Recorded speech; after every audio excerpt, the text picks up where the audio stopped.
Hi, this is Marlene with Miami Ghost Chronicles, and I want to welcome you to another episode of Stories of the Supernatural.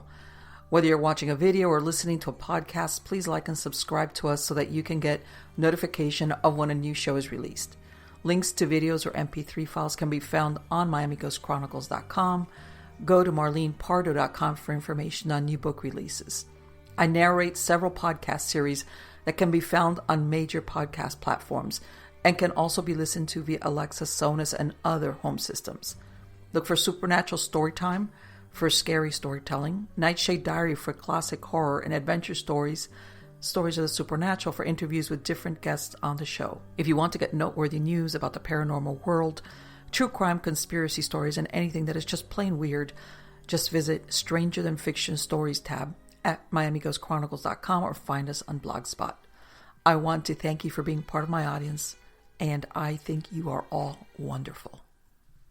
Hi, everybody. This is Marlene with Miami Ghost Chronicles, Stories of the Supernatural. And I've been asked if through any of the years of my paranormal investigation, I ran across any cryptids like Bigfoot, Dogman, etc. And the answer is yes. And, you know, I've gotten quite a few requests to retell some of these stories, but I'm going to start with my own personal brush with something unknown. It could have been anything, but let's start at the beginning. June 1984, and my husband and me, we bought a new little Chevy van, and we decided to break it in by taking a trip up to Yellowstone National Park. And of course, with us, we took our 6-month-old daughter, Adrian. I had researched camping out in Yellowstone, and because of the cautions regarding attracting bears, we decided to rent a cabin out in the Old Faithful part of the park. And on the trip over there, we're going to wing it by sleeping in the van since it had a seat in the back, which converted into a bed. And hey, when you're in your early 20s, winging it on the road trip is the best part of it. But anyway, we had just come through Kansas, heading west, and that was a long, long state to go through. And even though we had originally agreed to find a spot to camp at around sundown, we changed our mind and agreed to stop once we crossed into Colorado. It was like, we're not stopping until we're out of Kansas. And this is just exactly what we did.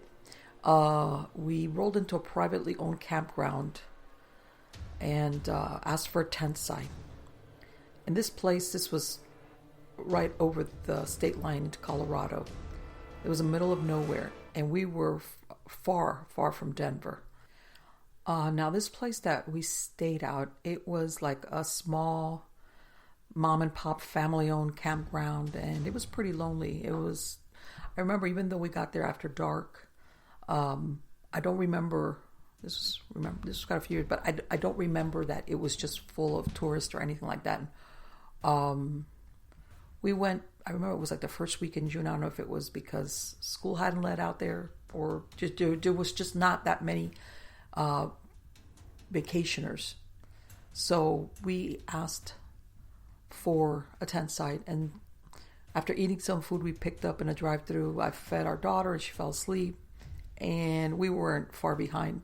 This is incredible how tired you get just from driving. And the temperature was pleasant, and I felt sorry for my husband. And I let him have the sofa bed in the back since he'd been driving all day. And my daughter slept next to him. And I took out a roll-out bed with a sleeping bag that we had brought along just in case. And I just stretched out outside of the van door, which I slid forward, almost closing it completely. And I relaxed. It was nice. I remember looking up, and the whole campground was pretty wooded, except, of course, the sites for tents if you weren't going to pitch a tent. But there was nobody around us. I remember there was, you know how sometimes you have like you could see maybe that there's somebody staying on either side of you or in front of you. There was nobody out there. And as I lay there, I heard the little forest noises that you get at nightfall. And I was sure that a couple of raccoons were checking us out. But I had made sure that all the food packaging from the drive-thru, everything was packed away in the plastic bag inside the van. Bottom line, I drifted away to sleep, and I don't know how much time passed, but suddenly I was awake, like fully awake. And I just lay still. And I kept listening because the first thing that came to my mind was if my daughter had started crying or she had woken up. But there was nothing. Now I know that she wasn't due to wake up yet for feeding. So I just, no crying, no nothing, nothing. There was no sound. And that's when I noticed how quiet it had become, like too quiet. But it wasn't like a peaceful silence. And I know there's people out there that will understand when I say that there's quiet, as in this place was not close to a highway, and you don't get the ambient noises of cars or sirens or anything, or even at this point, what we're talking about, like I said, night noises, frogs, crickets, raccoons, maybe an owl. All of a sudden, there was nothing. And then I realized that my heart was beating really hardly, and I remember just lying there like, why did I wake up? And I'm like if I had run, and still no noise. And then I got this feeling that someone was watching me, which is really difficult to come to grips with because I knew we were in this campground, that nobody was around us, and there was, who's going to be watching us? And in other words, the feeling was that somebody was watching me intensely. And then I remember I was like trying to lie still. I'm swiveling my eyes around in my head, and I cocked it to one side, and I felt it was coming from an area across the clearing of the tent site. And between me and that area, there was the wooden picnic table that you see in most campground tent sites. And I even asked myself, did I have a nightmare that I couldn't remember, but which woke me up? And that's why my heart was beating so hard, which would have been very unusual. Number one, I seldom had nightmares. And when I did, I remembered exactly what it was about, like most people, because you wake up with that nightmare freshly playing out in your head. And I was like, thinking, okay, then I think that all of this internal dialogue I had going on in my head went quiet, because then I heard a rustle of leaves and the crack of small branches. And I could tell it was something big. In other words, this was not a raccoon or a possum or anything of like this small animal type of thing. And I knew from what the campground person had told us when we were checking in that there were no large animals like moose, bear, panthers in the area. This was not an area that it was like, hey, because it's really funny, because fresh on my research that I had done for going to Yellowstone, that they warn campers about, if you leave food out and you're going to attract animals. I was kind of a little bit like, I don't want to use the word paranoid, but I made sure I remember asking, hey, is there anything out here that, because, and they said, nah, there's nothing out here, just raccoons, stuff like, don't worry about it. There's nothing out here. But even so, I knew that the noise I heard was something heavy, which could make leaves rustle like that, and the crack of branches on the ground. And then I thought of another human being, and I was thinking, what if someone was going to try to rob and kill us? And I remember like my mouth going like completely dry, like, okay, what do I do? And then I hear more crackle and snap from the wooded area, and I was getting ready to bolt. And we did have a gun, but it was a .357 Magnum, which was the glove compartment of the van, of course, which is, when you're in that situation, is like, okay, I have to go to the moon to get this. In other words, when you feel that intense, undivided attention from someone, well, at that point I'm thinking someone,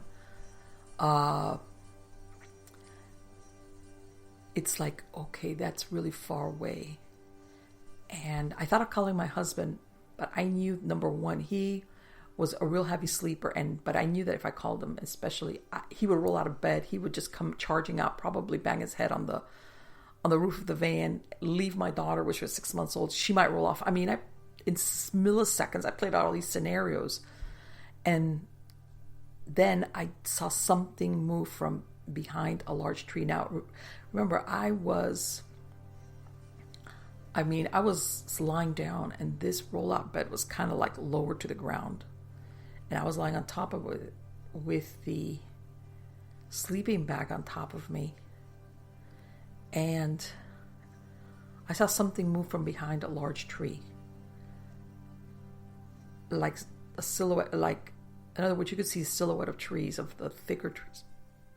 That's exactly the moment I realized that it wasn't a person. Because I remember my eyes followed the silhouette up like they had moved. And I guess at that point, that where it stopped, in other words, and the silhouette of the trunk of the tree resumed was about, I guesstimated about 8 feet, 7 feet, 8 feet.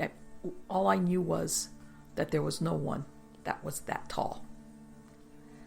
And right about then, and I couldn't say right now if I started feeling this way because I was just plain scared, or because my subconscious mind was picking up on a lot of cues, but I felt that I needed to get inside the van right away. So I slowly, and at that point also, I'm thinking, if I call my husband, are we going to put us in more danger, my daughter? So I slowly and quietly, I got up from the bed, and I never lost sight of the silhouette. I kept looking at it. I left my shoes on the ground right next to that bed, and I remember like moving backwards, and I slid the van door. It was one of those, the van doors that slide back and forth on the rollers. And I slid the van door backwards. I mean, it wasn't totally closed. I got in, and I shut it, and I locked it. And my husband, he remembered something about like, why was I coming in? And I told him that the temperatures had dropped a lot, which was the truth, and that it was too cold. So it was like, and he fell right back asleep. And I very slowly went over into the driver's seat, made sure all the locks were on, and I put up the windows.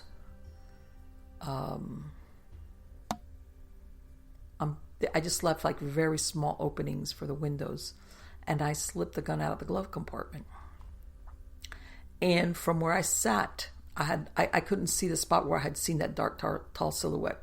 From my vantage point, once I was in the driver's seat, I couldn't see there. It was just one of those things, and I kept looking all around me because, through the windshield, and I didn't see any other movement around the van or any other noise. And my intentions at that point, I moved the seat back a little bit, and I remember I put the gun. There was this console right below the dashboard of the van, and I remember putting it there. And despite my intentions of not falling asleep, I did. And I woke up real early in the morning when my daughter started crying. She was hungry and everything. And I remember after that, I still didn't tell anything to my husband because I knew he was going to be really upset because I didn't wake him up. And we went and we took showers over in the camp bathrooms, all of us together. I was like, no, let's all go together. And he's like, okay, yeah. And I said, yeah, because, one of his got to hold the baby, and then, or when I'll take a shower, I'll hand her to you, and one of those deals. And it was only when we were on the road again that I tell him what happened. And he got, of course, as expected, he got upset. But because I didn't wake him up and blah, blah, blah. And at the same time, I think he thought that I had gotten spooked by a raccoon. And he was more concerned thinking it was a human being trying to get to us. But I know what I saw. And whatever it was tall and heavy. And I never... And I could never say for sure what it was that stood there. I just know that there's no human being, there's no other animal that would basically fit that height. So was it Bigfoot? Was it a dogman? Was it a really tall guy? A really tall wander in the woods? I don't know. But I'm going to leave that in the category of unknown. But as a little after that, which I think is really funny, like, when things happen, sometimes the weird stuff follows you around. Anyway, we kept on going, of course, to Yellowstone, and we were going in through the south entrance to the park. We went through Colorado, and then we moved up northward to go in through the south entrance. And I remember just before we got into the park, and I don't remember if it was the Grand Teton National Park or Yellowstone. We stopped, and there was like this little roadside, I want to say like a little store, and it sold souvenirs and things like that. And we walk in there, and you start talking really nice people, and they're asking, and we're like, we're from Florida, and this is our first visit, and we got into the subject about the bears, and I told her, we're going to stay in a cabin. And she goes, well, yeah, I know. They're not supposed to have, but every summer, there's always a couple of tourists that end up getting mauled or hurt. Because even though they fly the bears out of there, they always wander back. So that's why they're really insistent on all these rules when you're camping out there. So, and of course, we're like, okay. And we kept going. And at this point, I remember there was snow on the ground. It was June. But there was still snowbanks on either side of that road going into the park. A lot of snow. It was like, I could tell that maybe a couple of weeks ago, probably, it would have been impassable to get into the park. Bottom line, we get there and we check in. We get our little cabin. And we had bought this carrier for my daughter that my husband strapped to his back. And we're like walking around, and, we're like, we were all struck by the buffaloes and by the elk, and there was these boardwalks where these, I don't want to say they're gophers or something. Anyway, and of course, none of these animals are scared of humans because they get fed. They have no fear whatsoever of human beings. And I remember there was a lookout tower, and it was if you look through the woods, you could see this lookout tower, and there was this narrow trail that would lead to it. So we're like, let's go and look up. Let's walk over there to that lookout tower, and we'll see. It'll be a nice scenery. And I remember by this time it was like mid-afternoon, 1, 2, 3 p.m., something like that. And I remember we're going down, and I'm walking in front of my husband, and I'm looking in front of me, and I see what looks like reddish brown fur or hair shaking. Like, it's like, how can I explain it? The trail was kind of a little bit shadowed, but at the same time there was sunlight, and I see this sunlight coming down on this fur that's shaking. The equivalent to like when an animal is like either scratching itself, but it was like really tall. Whatever it was a huge animal. And it was that the fur was stuck out. It wasn't like close to the skin per se. And I remember stopping that. My husband almost ran into me, and he's like, what's wrong? And I said, I assumed that it was a bear. Okay. And I told him we need to get out of here because here, not only were we had my daughter strapped onto his back. And I remember he looked at me and we looked at him and we just like left. And I was thinking, my God, I can't believe that like a few days into this trip, I'm having weird encounters in the campground. And then I'm seeing something with reddish brown hair that's huge. Right after, I'm like, only after hours of getting into Yellowstone. What it was it a bear? I'm thinking it had to be a bear, but to be honest with you, it was so far down that trail that all I could see was the sunlight on the reddish. It was like a reddish, but really rich reddish brown fur, hair, whatever, sticking up. And we backtracked and we got out of there, and it was like, it was a very unusual experience, and it was like, okay, enough of the weird stuff. But anyway, let's get on to the other story. That's been my only personal one-on-one weird encounter with a cryptid. And even then, that's, there's a question mark as to what kind of cryptid. Now, through all my years since I started doing the paranormal investigations in the 90s and everything, I would have a lot of people email me, their encounters or what I thought about this, what I thought about that. And sometimes people just wanted to share stuff that had happened to them.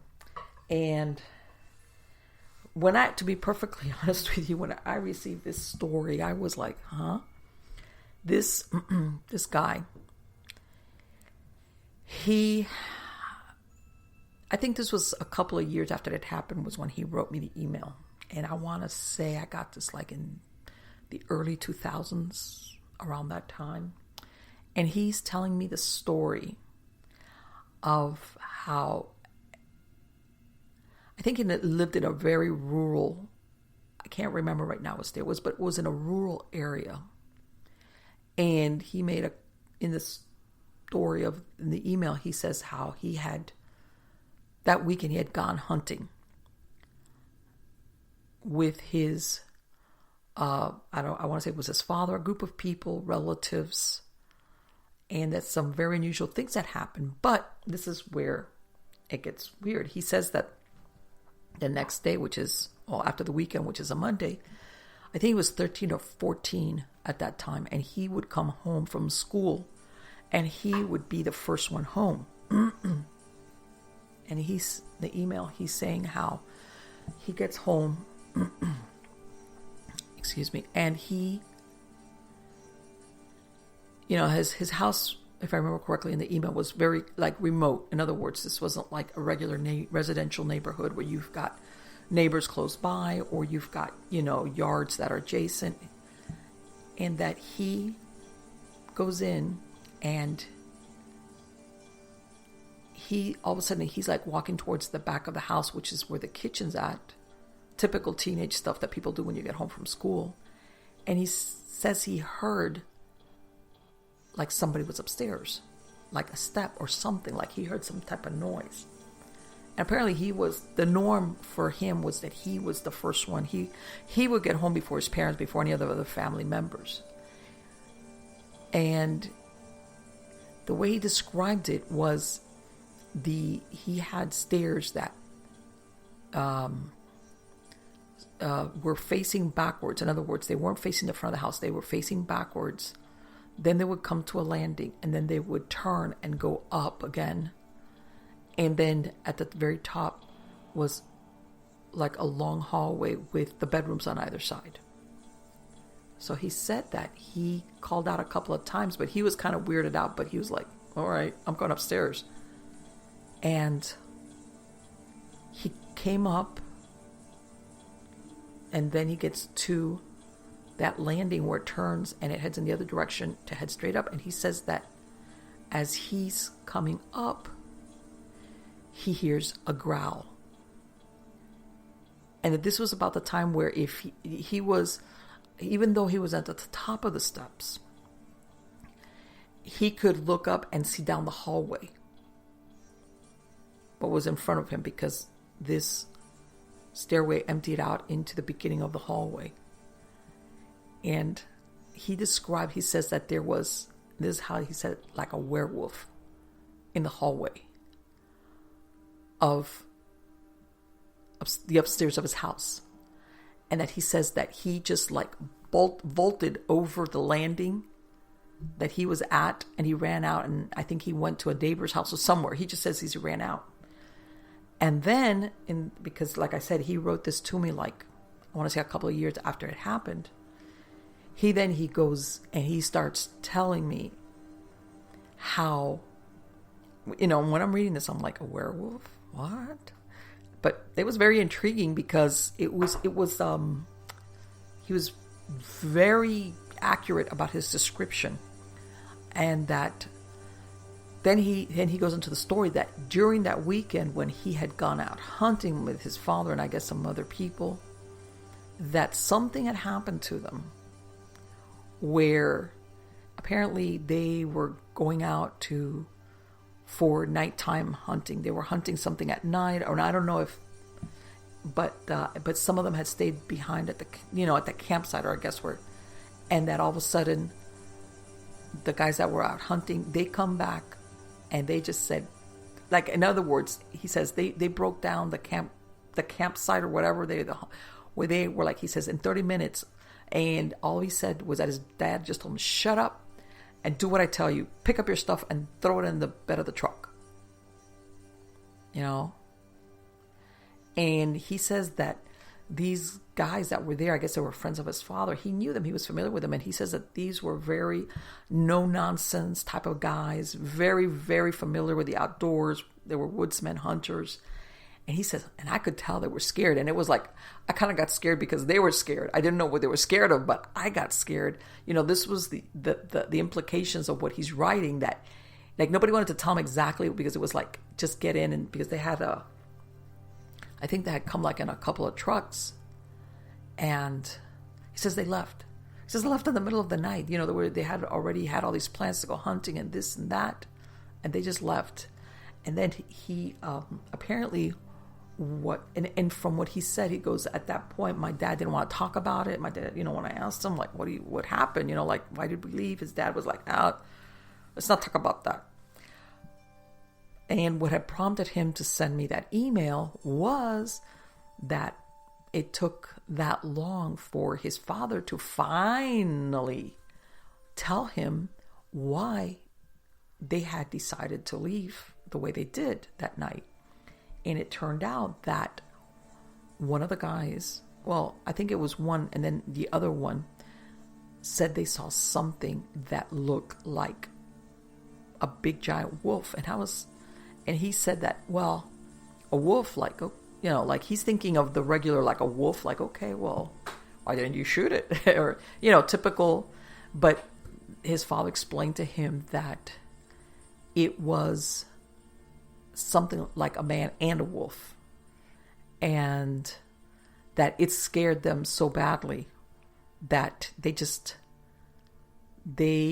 and if I remember correctly, part of it was that I think there was either they had come across it eating a deer carcass, something like that, where and there was more than one. Bottom line, those guys just came back and said, we're getting out of here. Now, remember, back at the time period that he's describing, this was, you know, before the time that, you know, people have cellular phones and you can call each other even if it works. And basically his father, and he says that he asked his dad, like, you know, you believe, you know, like it sounded so fantastic. I was like, do you believe that that's what they saw? And he said his father told him, if these guys said they saw this, they saw this. And he says, I remember that we never, ever, ever went back hunting in that area or camping or anything. And his father said, because he said, I could tell my father had a hard time believing it. He couldn't help but believe it.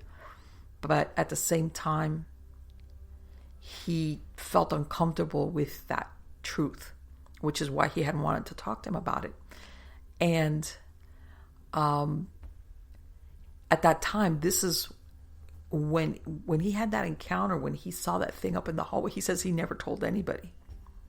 It just wigged him out so much. The only thing was that after that, he refused to be at the house before anybody else. And he says that he started going to, I think it was a grandparent. One of his grandparents lived close by, and he would just go over there and then go home. And that's exactly how he, you know, but he never told anybody. And then that's at that point when his father, they had that conversation, was when he tells his dad what had happened that Monday after they had come back from that hunting trip. And his dad was kind of upset, like, why didn't you tell me this? And, you know, he was like, well, for the same reason you didn't tell me the truth of why we left for the hunting, you know, that hunting trip in the middle of everything. And then his father told him, well, you know, there was a time right after that there was some people around here that were missing animals, some cattle and stuff like that. And we were starting to worry about that, but then it just stopped. It like faded away. It happened for like about 5 or 6 weeks afterwards. And I remember when I read this story, I was like, wow, that's a way out story, you know? And then later on now, lately, when I mean lately as in recent years, that you hear some of these dogman stories of people describing where they've had an encounter with a dogman out in the middle of nowhere, and somehow or other this thing tracks them down to where they live at. And I don't think he mentioned how far away they had gone hunting, but the impression I got was that it was not far away. It wasn't like, oh, we went to another state to go hunting, because it was almost a place that they had gone to for the weekend, and he was going to school that Monday. So it was very close driving distance from where his family lived at. And like I said, I put that email away, and he never wrote anything else. And I told him, I mean, at that point, to be perfectly honest with you, when he wrote that story about the only cryptid I could think of right off the bat that kind of fit the bill would have been a Bigfoot. But he was very, very specific about what he saw. That it wasn't a Bigfoot, because it was he says that it was only a few seconds, but he knew perfectly well what he had seen in that hallway upstairs of his house. Okay, that's one story. Then another encounter that I was told about came about. This was during the time that I was doing hypnotherapy. And even though I would do regular hypnotherapy, as in, stop smoking, weight control, I also did alternative areas of hypnosis, recovered memories, abductions, etc., etc. Anyway, there's a lot of people that would come to me that at the beginning, and I understand it, especially if they had no experience with hypnosis, were like very cautious. And then after they spoke to me and we got along together, and they felt comfortable around me, and I explained to them, about the ethics and everything as far as confidentiality, etc., etc. One day I had a client who I had, if I remember correctly, I think I treated her for not per se weight control, but she had a problem with like going to the gym, like, the exercise thing, and she just wanted, relaxation and to stay on course and all this. But we got along, and she came back for other things. And one of the things that I would do was I would do these little 10-minute recordings for relaxation for my clients, because, this would help tremendously, because anxiety, a lot of their stuff was driven by anxiety, overeating, the smoking, etc. But anyway, getting back to the story, she contacts me. She says, I have a friend of the family who is going through some really, really anxious moments. And he overheard when I was saying that I was listening to that recording that you made for me, and that I was listening to it every night before I went to sleep, and that it was great because I was sleeping fantastic, and blah, blah, blah, blah. And that's how the conversation came up. And there's something going on with him, and my family's known him for a while, but he was an older gentleman. I want to say maybe he was in his late 50s, 60s, something like that at that time. And I don't know what's going on with him, but I've always thought of him as a very calm person, and he's like a nervous wreck. And he wants to know if you would talk to him over the phone, because he's in another state. I said, sure, I'll talk to him. And I'm thinking, okay, it could be anything as far as, what's causing anxiety, even though she's already telling me that this man is known for being kind of calm person, not like one of these that goes around that's nervous. He wasn't a nervous Nelly type of guy. And, we agreed upon a time, and he would call me. And I think part of what convinced this man to call me was that she had told him that I was not, because of the different types of, I don't know if I never really, when I was doing my hypnotherapy services, I never mentioned anything that I was doing the paranormal research. I had been doing it for years. It was like I left those two things distinct. But I think she had told him that I was familiar with a lot of alternative things of hypnosis. In other words, that whatever it was that was bothering him, that I wasn't going to be like, oh, what is that? Oh my God. So we scheduled a time and we called each other. Well, he called me. I remember he called me and we chatted a little bit, and I could tell he was very cautious and kind of distrustful. But at the same time, finally I said, okay, what's going on? They're telling me that you're having a problem with anxiety. And he's like, yeah, he's describing how he's even having problems sleeping. I said, okay. And then I asked him all these questions. I said, do you have a history of it? What's going on? Like, what's triggered this? He's like, basically he's saying, no, I don't have an anxious disposition. I have never suffered from anxiety. Said, then what is it? What is causing this to happen to you? And I remember there was this long silence on the line, and finally, I could tell he was choosing his words at the beginning, like, okay, before this lady hangs up on me. I said, go ahead, you'd be surprised some of the things I've heard. I've got a very open mind, but besides that, I stressed again confidentiality, etc. So he tells me, okay, that he was a security guard. Now, apparently the company he'd worked for, I think for like a few years already, they specialized in doing security work for either construction sites or people, not so much the security like in stores or anything like that. The company specialized, like if you had heavy equipment or something that was being left or construction area, that they would do security for that. And I said, okay. And he wouldn't tell me what state. I could tell that this man was still really like, kind of like, it was like a first name basis. And you could tell he was still very cautious. I could tell his reality had been shaken up like profoundly. So I said, okay. And he starts telling me how he'd been working for this company for like a few years. And he told me, the thing about this company is that most of the time that they would go through personnel sometimes quickly, because most of their work was either overnight hours or weekends, because this is the time that a lot of these locations needed to have the security guards on there.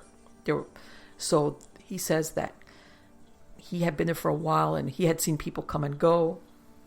And he says that one day, one of his managers or his bosses tells him, hey, I need you tomorrow. It was like one of these, I want you to go to this place and I need you to go over there. And he described it was a construction site, but it was a brand new development of housing development. And he says that it was like, from what he described, it was a rural area, like outside of a town, not a really big city, but out of the town. Like they were going to build this really large housing development area, but it was at the beginning. And they were just starting to get some houses up, and they were just, they just needed him for that. But from one day to the next, they pulled him off his job and sent him over there. And he said, sure. And the way he described it was when he went into the office, because the way he described it was he would leave his car at their offices and he would take a car that the security company gave him to drive over to this location. And he says that when he goes in there and they have like a locker room, he runs into the guy that had been doing security out there. And I guess it had gotten around that he was going to be the one that was going to be going out there to do security. So he says the guy looking at him like with this look on his face, and he's looking at him. He says that he knew of the guy. They weren't friends, like, you work with somebody and you know each other, but you really don't. And he was like, man, I wasn't going to ask him what happened because I thought maybe he had gotten in trouble. He'd fallen asleep, something. And that's why they were sending me out there. And he says that right when he's about to leave, that guy comes up to him and goes, hey, do you carry a gun with you? Because that's one of the things later on he explained to me was that the type of security that he did, that they didn't carry a gun with them. I think I think that they had pepper spray or something, but they didn't carry a gun. And those of you that are familiar with security work, there's some type of security guards that are licensed to carry firearms, but there's others that don't. But he didn't, and he told the guy, well, yeah, I have one at home, but I don't. And the guy told him, well, if I were you, I'd bring it with me to this job. And he's like, well, like, in other words, they were not supposed to be bringing a firearm to do their job because they would get in trouble, because they weren't contracted or hired with that capacity. But he said that it was really weird, and the guy just walked away. And like, why are you telling me this? So he said that that the way it was that he would drive out there in the security car, and that once in the site they had like a little shed, and that they had a golf cart, which is what they would drive out around in. And he says that all the streets were laid out under development, and he said on one end they had just started putting up some houses. There weren't any that were totally finished yet. In other words, there was no one living there. That way at the other end, they still had some heavy equipment because they were knocking down some of the trees. But he says, that's one thing he said, it was totally wooded all around. And there was one street that led into the development and one street out. I mean, it was going to be a very large development, but it was remote.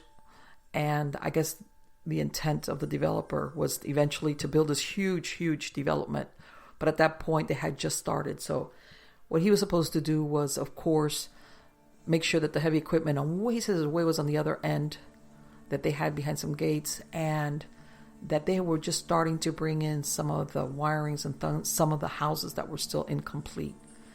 And also he explained to me, he goes, oh, they also want to make sure no kids go in there to tag or graffiti any of the walls. And basically that's all he was supposed to do, stay awake, ride around, and just make sure nobody went out there to either vandalize it or steal anything. So he said that the first couple of days he rode out, and he says one time he did remember that right after that one time, like in the middle of the night, some kids, he says that they looked like teenagers, came in to the development. He says I could see him easily because since there was this one main road to come into the development, I could see like what were they doing out there at 2 a.m. But when they saw him, they drove out. And he said he had this little shed with the air conditioner. He would sit there for a while, and then he would get in his golf cart and he would ride around and make sure that everything was fine. That was his job. And but they said that when they saw him, they like turned around and left. And he was like, okay. So he kept that in mind, and he says that it was pretty quiet out there and nothing was happening. He says the biggest problem you think you would have is just staying awake. But he says that he was really used to it. And he says that once or twice he was in the little guard shed or guard shack or whatever it is. And he says that the area where they had the heavy equipment was way, way, way, way at the other end. It was apparently they had like an area that was fenced in, which is where they would leave some of the heavy equipment. And that a couple of times from where he was sitting at, he thought that he saw some movement over there. And his first thing, of course, is he's thinking that these are these teenagers that somehow came in through the woods and they're over there fooling around. So he says he would get in his cart and zoom over there, nothing. And he says about a week after he was working there, he says that right before about a week was out, he crossed paths with that guy that used to work that job before. And the guy comes up to me and goes, so how's everything going out there? And he's like, fine, nothing, no problem. Yeah, just one day, some car full of teenagers came in. When they saw me, they turned around, they left. But besides that, and he says the guy looked at him with his face like expecting something. And he's like, what's going on? He goes, okay, that's good. But don't forget that piece of advice I gave you. And he's like, okay, like what? Why are you telling me this? I'm not going to. And again, he's saying, he's thinking, what? This guy got scared because a car full of teenagers came in there trying to like what? do some stupid stuff. And he's like looking at him like, are you serious? Like, what? I'm going to use a gun. And he's like, yeah, okay. And then the guy, he says like, why is this guy being so mysterious? And he goes, yeah, you know what? You better not think that I'm full of shit. If I were you, I'd at least put that gun in the trunk of the car. You know, nobody needs to know that you've got it there, but you know that it's there if you need it. He's like, but what am I going to need it for? And I think from what he described, he had been doing this job for so many years, very similar job sites that he hadn't had a problem, that he could understand, like, what's going on with this guy. So he says, like, right after, like about a day after he has this conversation with him, he says it was like 1 or 2 in the morning, and he makes his round in the golf cart, and he's going by the area of the houses that were partially built. And he says a couple of them. And if I remember correctly, I think he was saying that these were going to be like the models or something like that, that that's the first ones that they were building or something. And they were like, he says they had put them like on purpose close to like the wooded area to make it look all very nice and everything. And he says that he goes by there, and one time he's sitting there and he hears what he sounds like somebody walking, because he says that all around the construction site, it was like the houses where it was gravelly, as in rocks. And for a minute he thinks he hears footsteps on gravel coming from behind, but he says it's really weird that when these houses are under construction or halfway up, that the sound will echo, or that it's really hard sometimes to pinpoint exactly where the noise is coming from. So he's like, wow, what is that? And of course, to him, he's always coming back to, oh, I've got some teenagers coming in here, and they left their car out by the main road and they're walking in here, something like that. So, and I mean, he says, I had seen, when you're out there, you see like little animals and cats, and, he says, I've chased off stray dogs and, stuff like that, but nothing that he says that it sounded like the steps, like somebody stepping around. So he's thinking, and he says he went in there with his flashlight, and he says that the only thing that happened though was that all of a sudden he had gone into this house where they had just started to erect the second floor above him. And he says that he went out there and he walked out towards the back of the house, which had no, like the openings for the doors and windows were just openings. And that this part faced into the wooded area, and that all of a sudden this really bad smell came to him. And he says, man, it was horrible. And his first thought was that some animal had died, like right out in that wooded area behind. And he's like, man, he goes, man, they're in for a big surprise if they buy this house. Because he's thinking, yeah, it looks very scenic because it's kind of in the woods. But the flip side of this is you might have animals dying on your doorstep. Because he says the smell was like, really overpowering. And he says that the thing with the smell, kind of like, he just forgot totally about the sound of the gravel, and he just like left. And everything was fine for a couple of days, but he says that every once in a while he would still have that he would be sitting over there and he would see some type of movement around the big equipment on the way on the other side of this area, which again, all that's laid out there are just the roadways, because that's the first thing they do in these developments, is that they lay out the roads and everything else is empty. And he would drive out nothing. And he's like, man.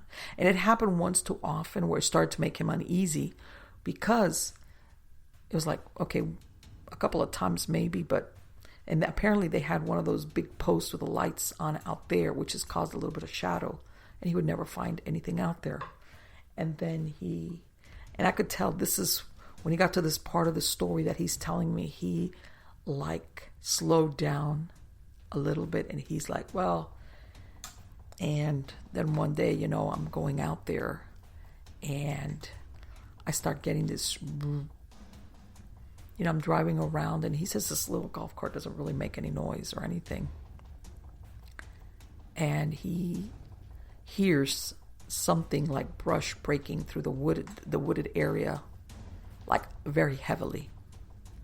And again, he smells that really, really bad smell. And I don't know if he was just downwind from it, but he says like 1 minute it was nothing, and then it's just like he hears this crackling coming from the wooded area, and that smell just like, and he's like, okay, if there was something dead, I would have smelled it from the first time that I came over here.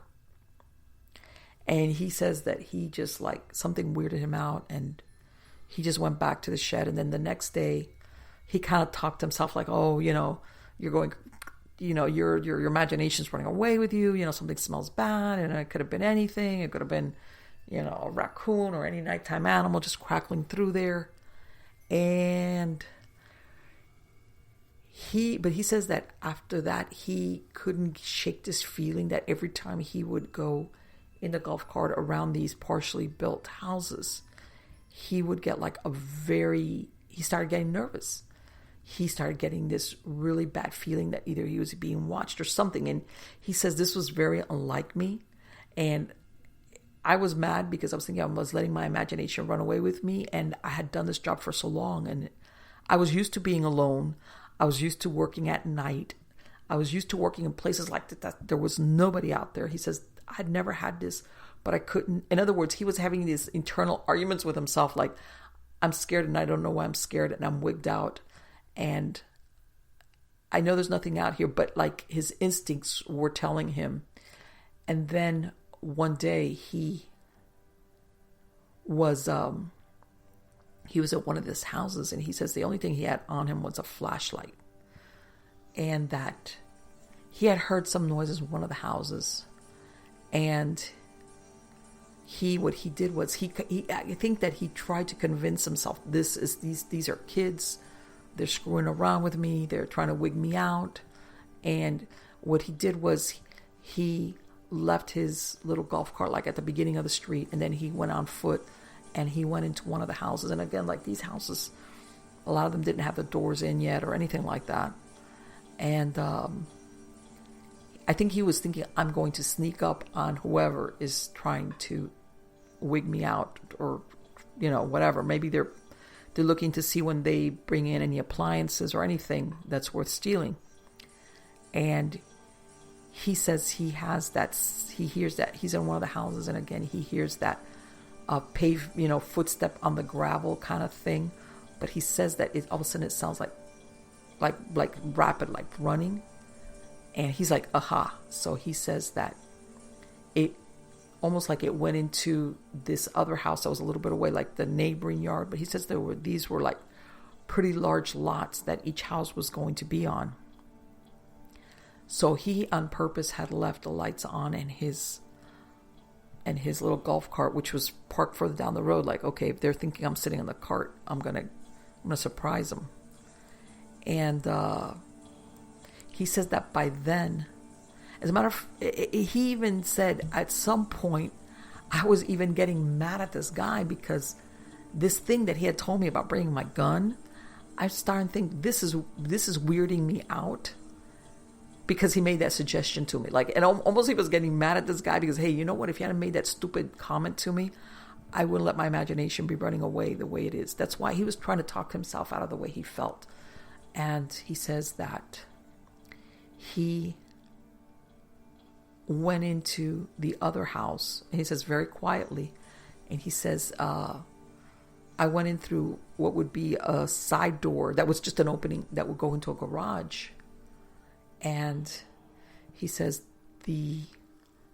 that side door, eventually when you went into that area that would eventually be a garage, there would be another doorway which he says would lead into the kitchen, is from what he described it, which there was no kitchen. Like I said, this was under construction. So he's very slowly, he's going in there, and he still is smelling that bad smell. But at this point, he's convinced that if he finds who it is, that's it, that he will not have to be worried anymore about the noises or the feeling that he's being watched or any of that. And basically he says that he creeps in, and that all of a sudden he says that the kitchen, I guess that it was like, he described it like a kitchen area that would be like a large family or room area. There was this big opening where sliding glass doors would be eventually, and that there was already a cement slab where there would be like a large porch area, outside of that sliding glass door. And beyond that, he says it was like a field. And he says that all of a sudden he saw, because he says, in other words, he had gone in through that garage door and he looked into that kitchen area, and it gave him like a clear vantage point into that kitchen family room and the opening that led to this porch outside. And he says that what he saw there was, he says it was a wolf, but it was standing on its hind legs. And I remember when he told me that, there was like this silence. And I don't know if he was waiting for me to go, "What? You're kidding. Ha ha ha." Yeah. And I was like, okay, keep going. That's why I told him, keep going. And he says that he goes, "I had been leaning against the wall." Because he says that the area that he was in was like a step down, like the garage area was a step down. And he says that he had been leaning against the wall, kind of to stay hidden, to look in through that opening into that kitchen area. And he says, all I thought was, thank God I'm leaning against this wall, because he felt like his legs were going to let out from under him. When he saw this, and he said this thing was looking out at the fields, like that sloped down from where the back of this yard would eventually be. And that all of a sudden, he says it was very tall, and it was like, I don't want to say hairy, but he said it was like, and I remember him telling me, because this was a while back, he said this was not Wolfman, like Lon Chaney Wolfman, like a man that looks like a wolf. He said it was like a wolf, a large wolf with some type of, he says that because the lighting was monochrome, he couldn't tell really what color, but it was like dark coat, and that it had long arms and was very wide across the shoulders and chest. And that, I think what got him, of course, was that it was standing on two legs. And he says that all of a sudden it just looked over its shoulder right at him in his eyes. He was like, and then that all of a sudden it just like jumped off and just went off into the fields beyond. And he says that he says, I just stood there like leaning against the wall, because he says, I didn't know what to do. And he says that he stood there for a while, and he couldn't make up his mind if it was safer to stay in there or safer to go back to his golf cart. But eventually he just went back, and he went back to the golf cart. And he says that he went back to that little security guard shed, and he says he didn't come out for the rest of the night or anything like that. He stayed in there, and that he had to take like the next 3 days off because he just didn't know how to handle it. He didn't want to tell anybody. He didn't know what to do. He couldn't sleep. He says he had like a miniature nervous breakdown. And he, after like the third day, he says that he had called out. He realized that, I want to keep this job. I got to ask them to reassign me somewhere else, because I'm not going to go back there. I'm not going to go back or work over there. So I think they gave him some, from what he told me, since that he had been with that company for so many years. When he said, look, I just don't, he says that the manager, the person that, I guess the supervisor, said, what's going on? Like, I told him, look, I just, I don't want to. I just don't want to, I want to go back to the other spot that you had for me and blah, blah, blah, blah. And he says that supervisor gave him like a real thoughtful look in his eyes. And he says, he didn't tell me anything and I didn't say anything. But I think that he knew something of what was going on, either because the guy that had been there before had a conversation with him, or he'd heard something else. But he looked at me and I looked at him, and he knew something. He probably even knew something more. And he says, and the next day they put me back at the spot I had before. But he said that even after he had gone back, he couldn't sleep. He was a nervous wreck. He says he had a really hard time sleeping. He says he had never been like, he says, I haven't really been like an outdoorsman, but he says he was having problems being outside the house after sundown, where he lived at. And he says he lived like it wasn't like a heavily, but it was like a regular area of residential, not heavily populated, but nothing that had ever worried him before. And he said he would be, everything would be fine, but there was a part of him which was looking at whatever time the sun was going down. And he said that he didn't have a problem going to work where he was at, because this place, that site that he had been working, it was heavily populated, and more than anything, it wasn't a development. It was where they were just having some heavy equipment that was being used for road construction, and all they just wanted him was to stay there. He didn't even have to go right around or anything. So, but he says that he wouldn't go outside his house at night. This guy had a very, very difficult time understanding what he had seen. And this clash of reality with his reality that he had up to that moment was wearing him down to the nub. So I said, despite what you may think, I do believe you, because you sound like a very rational person. I don't know what it is. I don't know what to... And again, this was before I had ever heard of Dogman or anything like that. And I even asked him, I said, look, I know this might sound like a stupid question, but I'm going to ask it anyway. I say, is there possible that it was anybody wearing a costume? And he said, no. He says, look, if you don't think I thought that in those milliseconds after I saw this, I thought this. I asked myself the same thing. And he says, there's no way. It was too tall. It was too big. He says, the way it moved, there was no costume that would have been like that. He says, if there was anything, and again, this was, around the time that a lot of the computer stuff that you see in Hollywood was coming out. It was like, there's no costume that would allow this. This was, what would it be doing in the housing development in the middle of nowhere? And then he says the way it moved and just leapt off and just went into the fields, like, he says, no, there's no way that this could have been anything but what it was.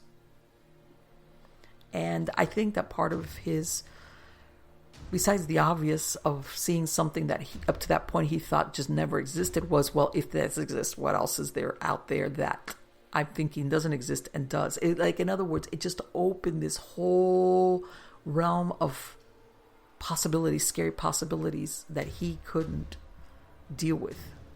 And, I gave him, I did I recorded something for him, and we worked on it, and it turned out that, we talked a couple of times, and he had not told anybody what it was. I was the only person he had told this to. And because he even told me that the person that had referred him, he had been really, really vague. Basically, this person, all he knew was that he was having a hard time sleeping and he was a nervous wreck, blah, blah, blah, blah. And I said, well, this stays between you and me. Don't worry about it. And he says, you don't understand how good it feels to be able to tell somebody this story without thinking, he says, I was worried that they were going to think I was either insane or I was pulling a prank or that I was on drugs. He says, and then, we eventually, we got into, discussion of cryptids up to then and stuff like that. And I said, look, I don't have an answer for you. I don't know what this is. Is this something natural? Is this something that comes from another place and time? I said, you know what? History is loaded with instances of people or groups of people saying things that when we hear about it now, we're like, that's impossible. And it's there. And then whatever cited is seen sometimes for a period of time, then it stops. And then there's other times that it's seen in different parts of the country. And I said, but if you're looking for a definitive answer as to what it was, how you saw it, I can't give it to you. I said, but you've got to keep on living your life. And the most important thing, which really what this guy needed to calm down and be, if he slept, he was sleeping very, very lightly. He wouldn't go down into REM sleep, which meant his brain was exhausted. He wasn't going into REM sleep. He was hypervigilant. He was listening, even though it was his house, he was listening for any little noise, anything weird. If it was a shadow, he says he was like nervous. Everything would make him jump. So we worked on that, and that made a big difference for him. And we talked for a couple of months, and then eventually, I guess he got on, and the communication became more spread out, and it stopped eventually. And I guess he got on with his life, but I could tell that he had been profoundly, profoundly affected by what he saw. And I hate to say it, but I don't think it was something that he would ever get over. And by this, I don't mean he would be a nervous wreck for the rest of his life. But there was, and I think this is one of the things that was disturbing him, which was, I can never go back to who I was before I saw this thing. There's no way to go back. I cannot not know what I saw. And I guess him having seen it firsthand. And I remember when I had that, I was like, this is way out there. And I thought of people that had seen Bigfoot. And I remember I even asked, I even said, could it have been Bigfoot? I mean, I was like, and he's like, no. He says, this was not like the Bigfoot, which the thing is that Bigfoot has bled over so much into me, everybody, whether you're into Bigfoot or not, or cryptids, everybody has heard of what Bigfoots are supposed to look like. And he goes, no. He goes, this is not Bigfoot. He goes, I would know. I know. He goes, this was distinctly something that looked like it had come out of the most horrendous. And I want to say, I think back then, I think he made mention, or I don't remember if it was him or me made mention. The only thing I could think of, what he was describing, was the howling, the first ones, something so tall, and that was and he goes, this was not like one thing mistaken for the other. And I think one of the things that eventually he had to learn how to live with that knowledge, which leaves a big question mark. And I'm going to get to the last story that I have to say, because that thing about him not being able to forget, one of the things that I would get contacted for as a hypnotherapist was people wanting to remember things. I had people contact me because they had put away money, jewelry, you name it, somewhere, and they couldn't remember where. So they wanted me to hypnotize them so that they could remember. I had other people call me because they would need memory retention for test taking. They would study, but they would become so anxious because of their tests, or sometimes because I had a lot of stuff writing on it, that their minds, the anxiety would make their minds go blank, and they just, they weren't taking tests well. And by the way, contrary to what people believe, there's people that do have severe problems with test taking, but I had clients that had not had not had problems, but they had a lot riding. And I'll give you, for instance, one time I had a gentleman who had been a nurse for many years in California, and they had offered, there was a position, it's not only offered for him, that it was a program here in Florida where you move down to Florida, you could upgrade to your next level of nursing. But it was one of those, like, go across the country. It was a program, and basically you would do the studies, and then part of the time you'd be working at the hospital, and then, but it was like in other words, I believe that they had sought out already people that were in the nursing field, and then they helped you move, and there was, they would help paying with the studies, and then you would do the work, and it was something almost like you would get your studies paid for. Bottom line, he had been already at 15 years for a nurse, and I don't know if he was the anxiety. He told me that he had left all his family, everything he knew in California, and he was here, and he was flunking out. He goes, I study, and he goes, I know what I'm doing because I studied before when I was becoming a nurse, but I'm going to take a test and I'm blanking out. There's nothing there. And make a long story short, what we were working on was, and I gave him a few techniques to help him recall, because the thing was that the anxiety of having flunked out was making it even worse. So, eventually we worked on it, and everything turned out good for him because he had a lot riding on that. But anyway, one day I got contacted by somebody. Well, there's two stories. I'm trying to think which one to. I'll go with this one. This person tells me, we talked on the phone first, and he says, well, can you make somebody forget something? I was like, oh, that's a first. I go, no. I can't make you forget it. Not really, but what normally when people want to forget something is that because the emotions that come up with the memory are really bad or anxious producing or whatever. I said, but what is it that you're trying to forget? Or what is it making you feel that you want to be hypnotized into forgetting? And I said, because the truth is, once it's in your subconscious mind, I said, we can work on trying to separate with the feelings that it gives you, the bad feelings, from the memory. In other words, how sometimes we have really bad events, but then as time goes by, the emotion that they cause kind of like dies down, and you can remember it, and it's like that, but doesn't impact you. I said, we can work on something like that, but not make you forget. If this person wanted like wipe my memory clean. And I said, but why don't you tell me what's going on? And you could tell, again, this was something that this person was very hesitant to discuss. And I said, was it something that happened to you? And he's like, And I said, okay, well, what is it? And he goes, well, it was something I saw. And this person didn't come in. We just talked on the phone. I mean, he didn't come in for the session, and basically he described seeing something when he was driving along a road. This was here in Florida, late one night, and it was like, again, very, one of these lonely roads,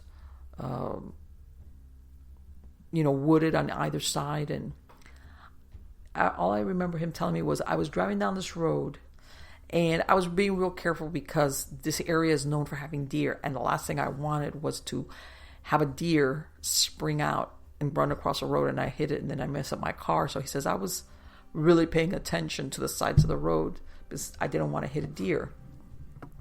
And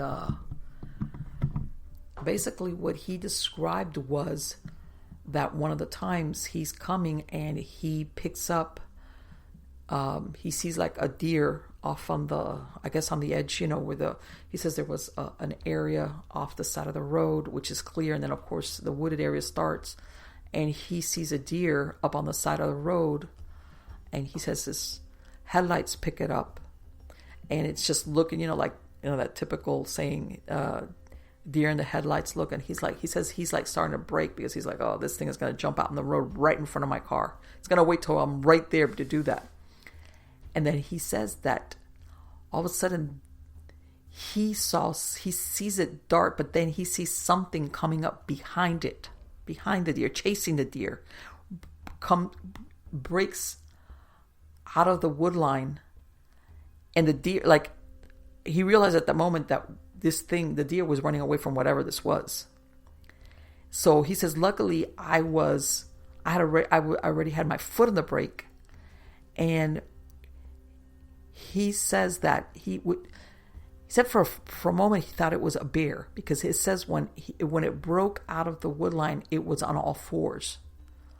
And he says he was like, man, but he says that he was surprised because of how fast it was moving. He says, I'm not that familiar with bears, but man, that thing was moving. And then he says that there was like an embankment to go up to where the road started. And this deer like leaps, like, or bounds away. And he says that when it comes up on the embankment, all of a sudden it straightens out and it's on two legs. And it looks at, like, turns and just keeps running. But he says that when it keeps running, it's on two legs.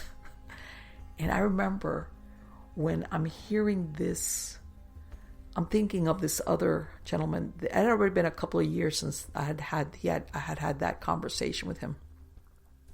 And he says, he says it happened very, very quickly. But at the same time, it felt like such a long time. And I said, why? Because you remember every detail, right? And he goes, yeah, and I can't forget it. And I want to forget it, and I can't, no matter how much I try. And I go, well, describe to me. And then he went on to describe something that looked what this guy was saying, like a dogman. He says because of the fur and because the headlights were shining on the road when it broke from the wood line, from the wooded area, he couldn't really make it out. He just thought it was like a big wolf bear. Well, no, he didn't say wolf. I take that back. He said it was like a bear. He was thinking there's a bear running after a deer in the middle of the night. Well, but when it came up the embankment and got on the road that it got on, this is where his headlights were illuminating it. And he says, and it was no mistaking what I saw. And he says that thing basically crossed the roads on two hind legs and then jumped off on the other side and then went back on all fours and kept going after the deer. And his description was dark, very similar to what that other man had told me. Dark fur, pointed ears, long, like, he made it sound, he says, well, if you look at those long-haired German shepherds, it had fur like that. It was like longish. But really he was tall and broad. It was like, he says, this thing stopped a minute, like on the road on two hind legs, looked, and then just kept going. And then when it just jumped off onto the other side of the embankment, then went back down on all fours. And he said it was, he says, his thing was he couldn't, the same way I had never heard of Dogman, I don't think he had ever heard of the term. In other words, he wasn't out there looking to have the experience. I don't think he was, the way he described it, familiar. Yeah, you hear Wolfman, and yeah, you've seen movies, but this, for him, this creature was strictly something that you see in horror movies, period. It's something only a Hollywood movie company will produce. Nothing, there's no bleed over into reality until that moment. And again, this man said, he says, and it had this, I want to say by the time I spoke to him, I want to say it had been like 3 or 4 months since he had had the experience. And I think what he couldn't get over was that the memory was as fresh as if the day after, is what he was kind of telling me. Like, I can't get rid of this in my head. And I can't, it's, how memories after a while, certain memories, unless it's something they kind of start dimming or they don't become as significant. He goes, I think of it every day. I remember it like if it was happened to me yesterday, and I don't want this. I want to forget it. And it was like, I can't give you a solution to that. I said, he kind of described the same thing of having problems. I think the only thing for him that was better was that he had this sighting in another state. It wasn't close to where he lived. It wasn't, but he just, he had problems with sleep. He had gotten a little bit better, but he wanted to go back. I want to be the person I was, my reality before I saw this. He was profoundly affected by it. And again, these are people that, like this other gentleman, there was no mental illness, no drug use, no even legal, sometimes you will have certain drugs that even if they're prescribed will give you some type of side effects. They none of them fell into this category. They were normal, everyday people with a very good grip on reality, and things like this were make-believe. This was the type of stuff, like I said, that you went to horror movies, and like he said, this is something that you would see in a #1 premium production in Hollywood, where you're like, wow, what a great effects that they got going on. He says he says this was not like a guy in a suit. There was no way. It was how did he say something like it was too real not to be real. And we worked on the anxiety, and I worked with him on falling asleep, and we talked like 1 or 2 more times because I emailed him the MP3 file. It was like a little short, and then we didn't talk anymore. And I don't know if he went on trying to find somebody to make him forget, because I had the feeling I got was that I don't think he was really ready to make peace with, like, I have to live with this inside my head. Okay. Again, because it just, and like I said, I don't know what became of this person or whatever happened after that. And now I'll get to my one of my last stories, which was, this was a gentleman who came to me to stop smoking. And he was, I want to say, in his mid to late 50s or something like that. Bottom line, he had stopped smoking 35 years before because of hypnosis. And originally when he came to me was to stop smoking. And one of the interviews that I have before I hypnotize anybody is like, well, how old were you when you started smoking? And he's telling me he started smoking when he was like 13 or 14, young teenager. And when he was in his 20s, he went to a hypnotist. And this guy had stopped smoking for 35 years. And then we get to the good part. What happened? Why are you smoking after 35 years of no smoking? And that's when we get. And I told him, I'm going to hit. And this is one of the things, that you tell a client. It's not like, in other words, enough that for somebody that hasn't smoked for this period of time to start smoking, it has to have been something significant. But you're not, no client is going to be forced to tell you the reason, because it could be a host of personal reasons why they started smoking again. You just know it's something, and it's like, I'm going to treat you for the smoking no matter what. Tell them, look, if you want to tell me, that's fine. If not, we started discussing like, how much are you smoking now? And this was just to determine there's different ways. And the good thing about this client was that he had been hypnotized. He knew that it worked. So he was like ready to be on board with this. And I remember he was smoking more than a pack a day, which at that point, my first session with him was just to get him down to less than a pack a day. All right.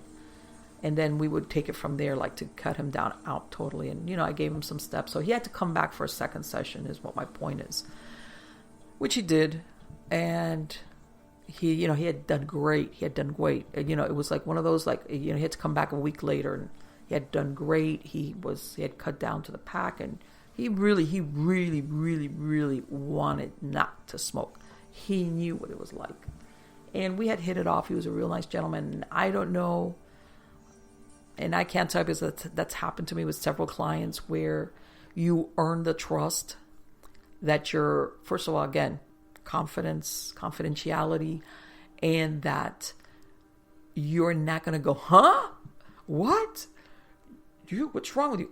In other words, no judgment. And you're not going to tell me anything that I'm not going to wig out on you, basically, is what I try to impart to my clients. I don't want you to tell me anything, that you don't want to, but if your fear is that and ethically and by law, the only thing I could ever do is if I had a client say, I'm threatening to kill somebody, or something like that, or suicidal thoughts. But even then, anybody like that, usually I wouldn't be working with them strictly. I'd be working with them as an adjunct if they were already with a mental health, personnel. But outside of that, I'm not going to talk about anything. And anyway, around this time is when that second session, I remember after we did the second session, he finally got around to tell me what had happened.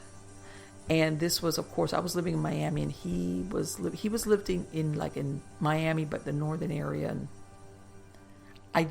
this point, I don't remember where this was another gentleman that he had gone off hunting. And I can't remember if it was in Florida or if it was out of the state of Florida where he had gone hunting.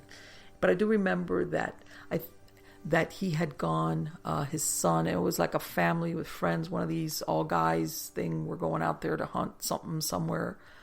And he says that he wasn't so much into hunting, but he really wanted to spend time with his son, which, by the way, his son was an adult already.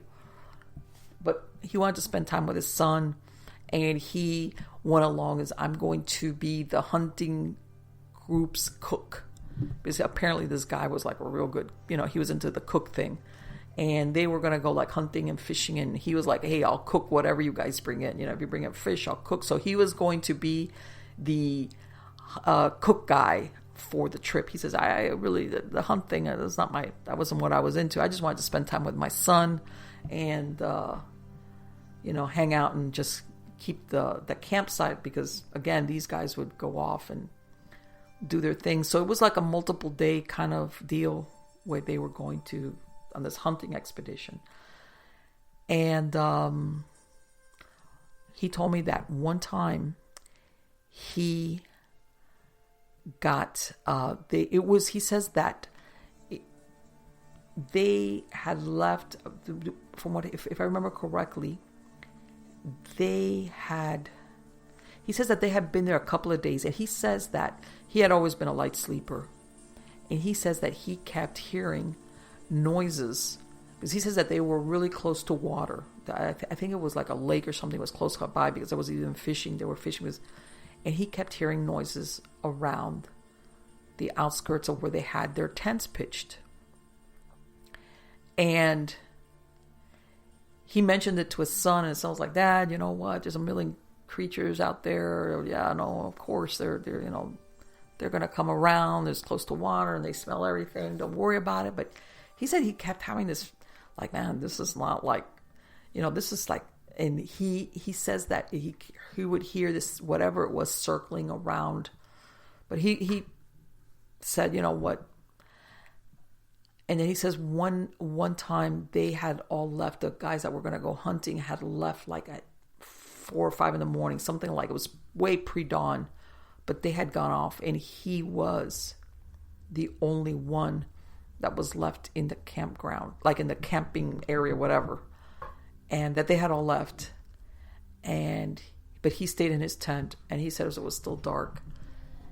And he says that he had kind of like drifted off to kind of like to sleep, like, oh, and he says that all of a sudden he hears something or somebody walking around in amongst the tents that they had left pitched. And he says that his first thing was he thought one of these guys had come back. But he says normally, he says that they would horse around and go, hey, make some coffee. Where's the food? Where's the chow? Hey, cook. And he says that all he hears is somebody walking around. He goes, and I could tell that it was like bipedal footsteps. And he says, even now, I don't know what made me just stay quiet. He says, because for a moment there I was going to say, hey, who is it? Which one of you guys forgot something? Somebody needs to see that. And he says, I don't know, at that moment, something told me, shut up, and don't make a sound. And he said that he heard whatever it was, and even go down a little bit, like, I guess they were very close to the water, splash around a little bit on the shore of where the water was. And he says that when he heard it go further away, and he heard a little bit of the splashing of the water, he says that he says the only thing I could think of was I lifted the tent flap a little. He says I was sleeping on my stomach, and I lifted it up just a little so I could look underneath it. Because he said he did have a firearm with him, but he was like, okay, he says, I don't think it was, he says, it wasn't making any weird noise like an animal, like a bear, a snuffling, nothing like that. So he says he peeked underneath, and they had left a couple of those lights, I guess those campfire lights, I don't know, whatever. Not campfire lights, I guess those little lanterns or whatever. So he says he had a little bit of ambient light, but he says that all of a sudden, he says out of the shadows that led down to the shore of the water, he says he saw this shadow, this very tall shadow coming up back into the campsite. And he says that he looked at it, and it was, when he's describing it, I'm like, you too? And he's describing something very similar to what these other men had described. A very tall wolf-like. He says almost, the details were very similar. Tall, broad, longish fur, longish fur, pointed ears, snout, long arms, and of course what wigs all of them out, which is bipedal, on two legs. He says that when he saw that, he says, at that moment, I was afraid that it was going to see me see it. It was almost like he says, I felt like a little kid. He says, when you're a kid and you put the blankets over your head because if you can't see it, it doesn't see you. He says, that's what I regress to. He says, I became a little kid. He says, I let that flap of the tent just let go. I let go of it with my fingers, and it closed back because I was afraid we would have a meeting of eyes. Because he says it came up from the lake shore. It stood there, and he says it was like looking around. And he says, I was afraid that it was going to look towards where I was looking at it, and we were going to meet, and then I didn't know what I was going to do. He said, I don't know what I was going to do. And he says that this was like the day before they were set to leave. Either that day or the day after. I think this was like going to be their last day. And he says then he heard it circle around once and then just go off into the woods. And he was telling me that he lay there. He says he didn't leave the tent till, he says it was like, that happened like about an hour before daybreak. And he says that when they came back and everybody, he says he didn't tell any of these other guys what was going on. All they said, he's just like, they were like noticing, like, what's wrong with you? Why are you so quiet? He says, because he was always joking around with all of them. And he says, part of me wanted to like get in that truck and like go racing out of there. I wanted to leave. But then the other part of me, I felt bad because these guys are having a great time. And then another part of me was thinking, what if I don't tell them anything and something happens to them because I didn't tell them? Because he was one of these, I don't want to believe I saw what I saw, but I know it's what I saw. It's the reality. So he says that it like towards around the evening, finally, his son took him and says, okay, you need to tell me what's wrong with you. What is going on? You look like you jump at every noise. One of us guys, anything. What is going on? And he says he took his son and he told him, this is what I saw. And he says that his son his son didn't say anything at all, like when he was telling him the story. And he said, just wait a minute here, Dad. And he says he went and he got this other guy that was in the group that was an older guy, apparently that he lived in that area. And he brought him over and he says, I want you to tell him what you just told me. And he told the guy. And he goes, I was so scared at that point that if any of them, whether my son or the other guy would have broken out laughing, I wouldn't have cared because I was so scared that it didn't matter. It was like, okay, you can laugh, I don't care. And that the guy said, looked at him and said, I know what you're talking about because I've seen it, but I just didn't see it here. And he says he looked at the guy like, huh? He goes, yeah, I saw something. It was apparently in the same general area, but a few miles away, like. And he says that this guy turned to his son. He said, look, I know we were supposed to leave tomorrow morning. I think we should pack up and leave now. I know that everybody was going to do something and he says, we need to get out of here. And his son was like, what do you mean? Because his son was like, I guess his son had heard when he told him some stories, but had never had somebody to actually tell him, yeah, what your dad's describing, I've seen it. And that he says that the other guys were like, hey, no. But this other guy says, we're leaving. And they were like, and he says that everybody anyway was like at the end of the trip and they were like, okay, yeah, so we're going to leave a few hours earlier. Fine. Okay. So they were good with doing that. And that's what ended up happening. They all left. And same thing. This man could not handle it. He started smoking again. He says he made his son swear that he was never going to go back hunting over there in that area. He wanted to make him say, you're not going to go hunting, but he says his son apparently was into hunting, and all he got out of him was like, you promise me you are never going to go back over there to hunt, to camp, to anything. And his son was like, okay, don't worry about that. But he came back to Florida, and the same thing. He had taken up smoking. He didn't know how to handle it. He didn't know what to do. And he even told me, he says, I'm worried. He says, I'm worried about what I saw, but I'm worried because I know my son goes hunting a lot. What if something happens? He was going into this because he knew his son would go out into this, remote areas with his friends or whatever. And he was like, and at that point I told him, I can't tell you who, and I really cannot give you more details than what I'm going to give you, which is I've had other people tell me that they saw what you said, what you just described right now.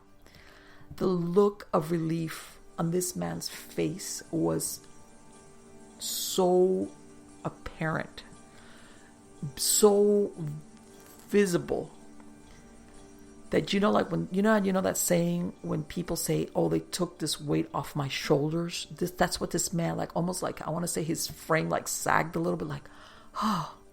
And he goes, people have told you this? I said, yeah.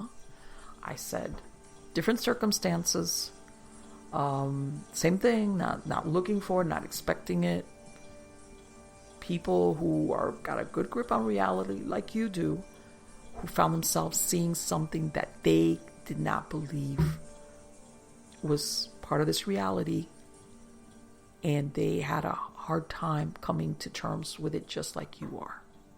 And the conversation took on, but this thing, it's because one of the things I want to say that's in common with all these people that they feel this sense of isolation. I can't tell anybody. Part of it is, of course, ridicule, or that talking about it makes it more real. a lot of isolation. They keep it to themselves. And when they hear somebody else has had that same scenario occur to them, the same circumstances, as in on an unexpected sighting, in the most unexpected moment, it's almost like, okay, I'm not this one person that the universe picked on to show me this. And I said, I'm going to tell you what I told these other clients. I don't have an answer for you. You know, I doubt very much that somebody in a costume is going to be tramping around in the middle of the woods in the middle of nowhere. He goes, and I'm going to ask you what I asked them, because everybody's familiar with Bigfoot. And he goes, nope. He goes, this was no Bigfoot. This was not Bigfoot. I know what Bigfoot looks like because you see it all over the place. This was not Bigfoot. He says, I think I would have wigged out if it was a Bigfoot. He says, I don't know if I could have handled it, but I don't think I would have been as scared as I was or I am because of what I saw. Because what I looked at was something that was the top of the food chain predator. This thing was, it was something that you could tell existed to prey, and a carnivore of the highest. You know, this was a hunting machine. And he says, I knew at that moment, which is why I was afraid that I'm not going to say it was there for us, but that this thing existed to hunt. And I was like, okay. So now that we've gotten that out of the way. Anyway, and he says, and I, we talked about relaxation, and I did a recording for him. And, and of course he was, believe it or not, in the midst of all of this, he was concerned that he had taken up smoking after 35 years. And, we worked on that, and, we had a couple of more sessions, and, then people carry on with their lives. And like, him, I because people are not supposed to come for hypnosis forever and ever. He was able to stop the smoking, and I gave him the recordings to help with the relaxation, and in like on a day-to-day thing. And again, part of it, like I said before, was his worry, not only for himself, but for his son, because now it was tenfold, 100-fold what normally his concern would be, that my son's going to, like, yeah, be careful, was because now, and I told him, I said, and I suggested to him, I said, why don't you see if you could talk to this friend of your son's that said that they had a side, and maybe you need to talk to somebody else, and you could cross-reference. And he was like, yeah, that sounds like maybe, just expect. At that moment, I really didn't want to talk about it. Almost, it was like, I said, well, if you were up to it, why don't you do it? Maybe it'll fill in some of the blanks. And again, I lost touch with this client. But anyway, those are some of the most well-known stories that I've heard of. When I say well-known, as in well-known what they saw, that there was no, maybe it could have been this, or no, maybe it could have been that. No, these people were very, very clear what they saw. That they had no, it was shadowy, it was dark, it could have been this. Unfortunately, as a matter of fact, the details were so sharp that they wished that it wasn't. So again, those are my Dogman stories. And if you have any questions, just email me.